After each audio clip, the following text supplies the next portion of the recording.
დაძისათა დასულისა წმინდისათა ამინ ჩვენთან არის ღმერთი ღმერთმა დაგვიუწოთ ქრისტეს მიერ და საყვარელო ძმანო და დანო სულიერო შვილებო მოგცეთ უფალმა მშვიდობა წყალობა ურთიერთ სიყვარული ურთიერთ სიმძიმის აღება ჩვენს თავზე და რაც ყველაზე მთავარია გისურვებთ ამ უდიდესი მარხვის მშვიდობით გატარებას ლოცვაში, მარხვაში, ერთმანეთის მზრუნველობაში და სიყვარულში. ვინაიდან ჩვენ უკვე ფაზაში აღარ ვართ, არამედ შევედით უკვე მარხვაში და ვიწყებთ ამ წმინდა ორმეოცს, რომელიც შემდეგ გასრულდება უფლის მწყინვალე აღდგომით.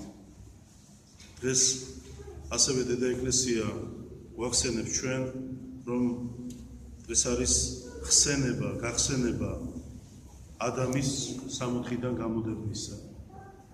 და ზუსტად მაშინ, როცა ვიწყეთ ამ დიდ მარხვას, ამ დროს შეგვახსენებს დედა ეკლესია, რომ თვითონი ჩვენთაგანი ვალდებულნი ვართ ეს წმინდა მარხვა დავიცვათ. და არა მარტო მარხვის დროს უნდა აღვასრულებდეთ იმ ცნებებს ქრისტესას, ან თუნდაც მის მოძღვებას, არამედ თვითონი ჩვენთაგანი ყოველ დღე უნდა ვიყოთ მისი სიტყვის ქადაგებელნი, მატარებელნი და იმ საქმეების ამსრულებელნი, რაც უფალმა მაცხოვარმა ჩვენმა იესო ქრისტემ დაგვიტოვა ჩვენ.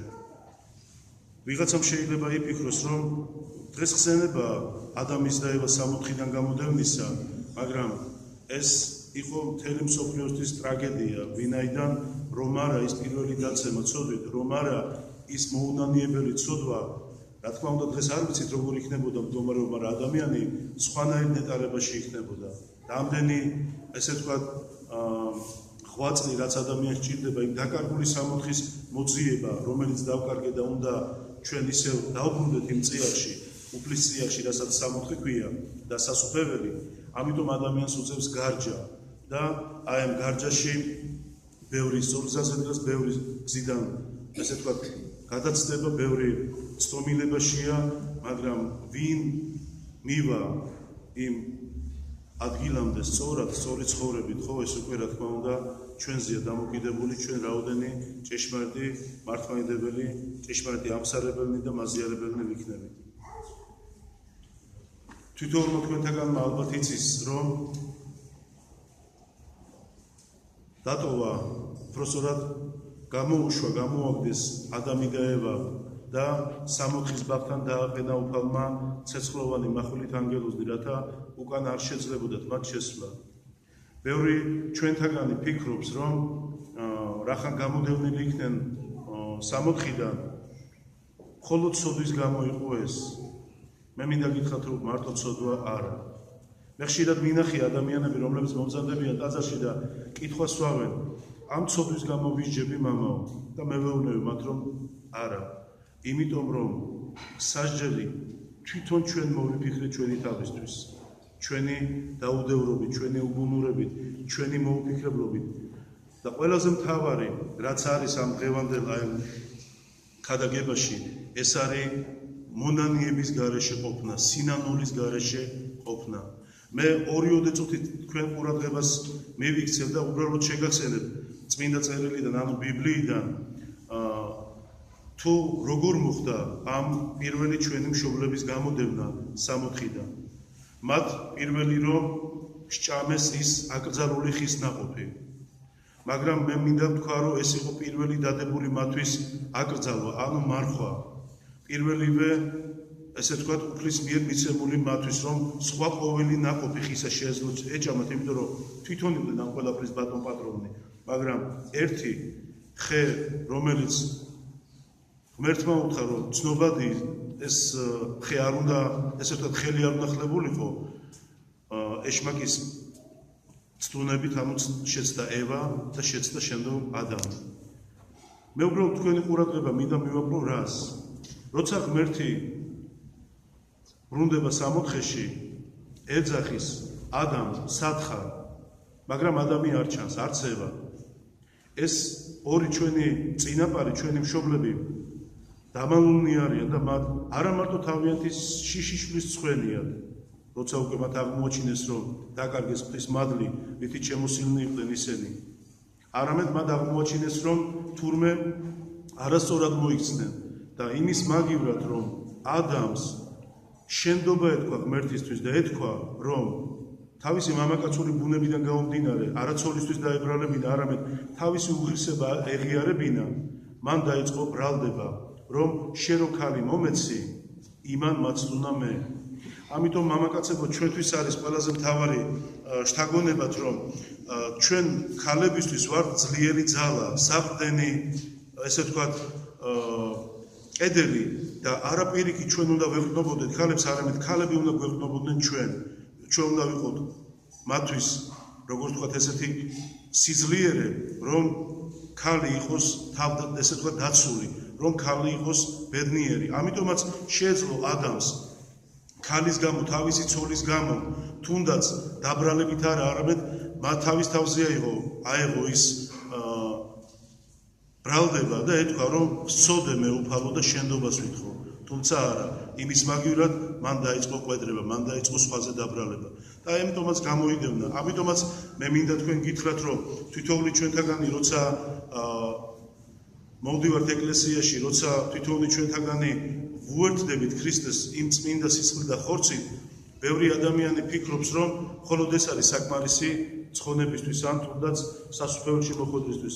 რა თქმა უნდა, მხოლოდ ეს საკმარისი არ არის. ეს ერთ-ერთი, ესე ვთქვათ, აუცილებლობაა, თორე ჩვენ გავიწყდება თითოეული ჩვენ ცხოვრებაში რა არის მთავარი? სიყვარული, მოთმინება, თამდაბლობა, ურთიერთ, როგორც მოგახსენეთ წეღან, ურთიერთსიმძიმის ზიდვა. მაგრამ ყველაზე მთავარი, როცა მომბრძანდებით, ეს არის სინანული, რომელიც ადამიანს აკლია. აღსარებაშიც კი ჩვენ ვიწყებთ ხვის დაბრალებას, რომ თურმე მე კი არ მინდოდა ესე, მანქნა ესე, მე კი არ მინდოდა მარხვა დამერღვა, იმან მაიძულა, მე კი არ მინდოდა, რომ განა არ მინდოდა მელოცა, მაგრამ ისეთი რამ შემიქნა, ან დედამ თილმა, ან მამამ თილმა, ან ცოლმა, ან ქმარმა, რომ ვერაფრით ვერ მოვახერხე. ეს იმდენად აბსურდია ღვთის წინაშე, იმდენად უსუსურობაა ღვთის წინაშე, რომ ამ არგუმენტებით დამიჯერეთ ჩვენ ვერ გავალთ ფონს, ჩვენ ვერ ვიმართებთ უფლის წინაშე ამ, ესე ვთქვათ, ფორმით თავს. აი თუნდაც დღევანდელ დღეს წაკითხული იყო სახარება მათე მახარებელის, სადაც მაცხოვარი გვეუბნება, რომ მიუღწევნეთ თქვენს თუ გინდათ, რომ მოგეტევნეთ და ძანებს მაცხოვარი, როცა იწყებთ მარხვასო, ნუ იქნებითო ვითარცა ფარისეველი და მტირალნი, ზოგიერთი რო დადის დაღონებული, ანუ მარხვა მასზე აისახება, მის ხასიათებზე აისახება. არა და პირიქით მარხვა, მე როგორც მოგახსენდა ლოცვა, ეს არის ორი ფრთა, რომელიც ადამიანს სულიერად რა თქმა უნდა აღამაღლებს.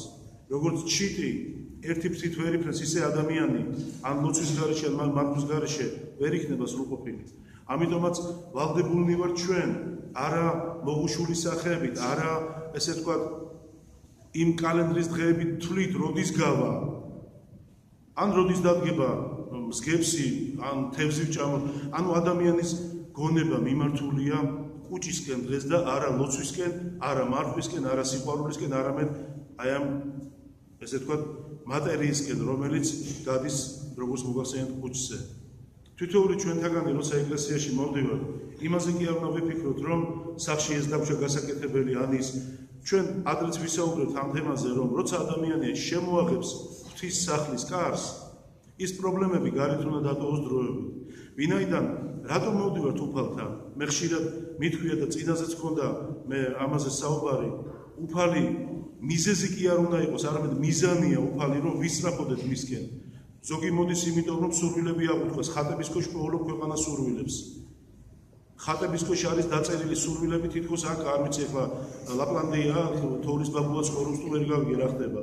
მაგრამ ეგეც არაუშავდა, ჩვენ ადამიანები ვარ და გვაქვს სისუსტეები, მაგრამ ჩვენ უფალი სადმე კი არ უნდა ვეძებოთ, ჩვენს გულშია.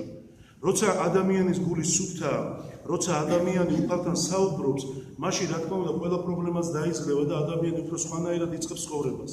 მე ბევრი მინახავს ადამიანი, როცა მარხვაზეა ხმას ვერ გაცემ, შეიძლება შეურაცხყოფაც მოგაყენოს, შეიძლება კიდეც გიყვიროს. რატომ? იმიტომ რომ ის განა მარხულობს, ეს ის მარხულობს მხოლოდ და მხოლოდ ესე ვთქვათ საჭმელი, თორე მის სულში სიცარიელია. იმიტომ რომ ის დასანახად აკეთებს ამას, თორე როგორ შეიძლება ადამიანი მარხულობდე, ესე ვთქვათ ლოცულობდე და ვიღაცას ლანძღავდე, ვიღაცის გშურდეს, ვიღაცისი არ მოგწონდეს და არ ვიცი მრავალი მიზეზი არსებობს კიდე ამისი თუ როგორ იქცევა ადამიანთა ზოგიერთი ნაწილი. ბევრი ჩვენთაგანი, როცა ეკლესიაში მობრძანდებით, ჩვენ საუბრობთ იმაზე, რომ უფალი სიყვარულია და ბევრი ადამიანი ამართლებს უფალი სიყვარულია და მას არ მოკითხავს უფალი თავისი ცოდვებისთვის. მე კიდევ ერთხელ როგორც ამ ტაძრის წინამძღვარი და თქვენი მოძღვარი, მე მინდა გითხრათ, რომ თვითონ ჩვენთაგანს მოეკითხება.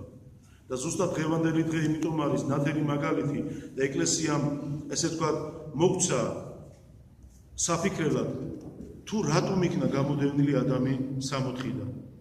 ამიტომ თითოეული ჩვენთაგანიც რომ არ ვიყოთ განგდებული უფლის პირიდან და თითოეული ჩვენთაგანი არ გავხდეთ მსხვერპლი იმ ბოროტებისა, იმიტომ რომ უფლის ვინც ესე ვთქვათ უფლის გარეშე ცხოვრობს ის ბოროტებას ემსახურება და ამიტომ ჩვენ ვალდებულნი ვართ ჩემო ძვირფასებო, რომ ხელი-ხელ ჩაჭიდებულნი ძლიერად სიყვარული და ურთიერთგაგებით ყველა ერთად უფლისკენ, ერთად მის სასუფევლისკენ, იმიტომ რომ ადამიანი 21 საუკუნეზე ჩვენ ვიცნობთ ქრისტეს 21 საუკუნეა, მაგრამ საუკუნეებია გასული უფრო მეტი, რა თქმა უნდა, რომ ადამიანმა დაკარგა ის სიმდიდრე, ჩვენ ხშირად სიმდიდრეს ოქროს და ვერცხლს ვეძახით, მაგრამ ადამიანის სიმდიდრე ეს არის უფალთან ყოფობა, მასთან ერთობა და ეს არის სასუფეველი ცათა, რასაც უფალი მუდამ ყოველ სახარებაში ვიმეორებ ჩვენ და გვეუბნება, რომ პირველად ეძიებდით სასუფეველს ღვთისას და თვითონ ჩვენთაგანს ეუბნება, რომ მოინანიეთ რამე თუ მოახლოებულ არ ცათა სასუფეველი. და ვიცით ჩვენ, როცა ადამი და ევა რჩება მარტო, მათ ცხოვრებაში იწყება უკვე ტკივილი და ამ ტკივილს დღეს ვატარებთ თითოეული ჩვენთაგანი. მანამდე არ იცოდა ადამიანმა რა იყო ტკივილი, რა იყო სიშიშვლე, რა იყო სიბილწე, რა იყო შური და მრავალი ის, რასაც ჩვენ ზოგადად ცხოვრებაში ვხვდებით. მანამდე იყო ადამიანი ვითარცა ანგელოზი და უფალი ადამ და ევას ფარველობდა. დღესაც ფარველობს უფალი, მაგრამ მაშინ უკვე უფალი გვეუბნება, თქვენი შრომით მოიპოვეთ პური და თქვენით, ანუ ესე ვთქვათ, ადამიანი გახდა ვალდებული უკვე, რომ არა მარტო პურზე იზრუნოს, ესე ვთქვათ, ხორციელი თავისი საზდოსთვის, არამედ იმ ზეციერი პურისთვის, იმ სამოთხისთვის, რომელიც ადამიანმა დაკარგა. და დღეს როცა თითოეული ჩვენთაგანი მოვედით ტაძარში, თითოეული ჩვენთაგანი ვდგევართ აქ და ვეზიარეთ, აღსარება ჩავაბარეთ, შეუერთდით ჩვენ უფალს და მოხდა ჩვენი ერთობა, ადამიანის და ღმერთის ერთად შეხვედრა. ეს მე ვერ აგიხსნათ რაოდენ დიდი, ეს უნდა განიცადო, ეს უნდა შეიგრძნო და ილაპარაკო კიდე დაუსრულებლად. მე რო ეს შევიგრძენი, მე რო ეს ვიცი რა არის, ამიტომაც მე თქვენ გთხოვთ ყველას ჩემო ძვირფასებო. ნუ ვიქნებით ჩვენ შორს ღვთისგან, არამედ ვიყოთ ახლოს. ჩვენ ერთხელ უკვე ჩვენმა წინაპარმა, ჩვენმა პირველმა მამამ და დედამ დაკარგეს 60 და მას მერე ადამიანი გარჯაშია, მას მერე ადამიანი იბრძვის, რომ როგორმე დაბრუნდეს სასუფეველში, მაგრამ მოდის მაცხოვარი და გვეუბნება თითოეული ადამიანისთვის, გვეუბნება მაცხოვარი, მამა თქვენმა ზეციერმა გაამზადა იქ ადგილი. ოღონდ ვინც დაიმსახურებს იმ ადგილს, ის მოხდება იქ. თან გვეუბნება მცირედნი მოიპოვებენ ცათა სასუფეველს. მე ხშირად მithქოს თქვენთვის, აბა გაიხსენეთ, ვინ არის დარწმუნებული, რომ ჩვენ იმ მცირედში განვიხილები. ამიტომ თითოეული ჩვენთაგანის ვალია, ლოცვა, მარხვა, სიყვარული, მორჩილება და რაც ყველაზე მთავარია, სწორი ქრისტიანობა.